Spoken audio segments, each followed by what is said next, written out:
Hi guys, this is Anne, DIY Parasite Cleanse.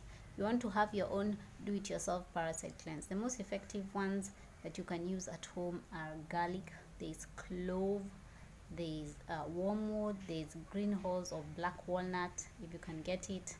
We have diatomaceous earth.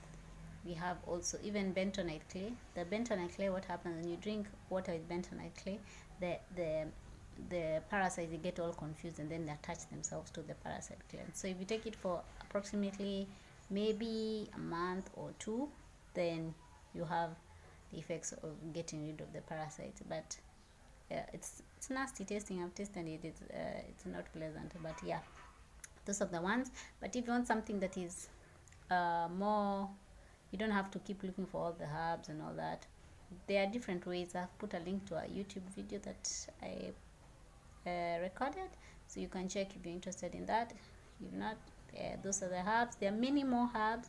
There's even something like pawpaw seeds, where you just crush pawpaw seeds, or you just take pawpaw seeds and crush them until they become mush in your mouth, and then you swallow. They're very bitter, but very effective. But it takes a long time for you to get rid of the parasite. But it does work, but it takes longer than if you take like a blend of very many herbs. We also have black cumin seed. Black cumin seed is also very good with parasite cleanse. Yeah, you can read more on that, but if not, just click the link below. You go through what each of the herbs do in relation to the parasites. Yes, thanks for watching, and that's it. Bye.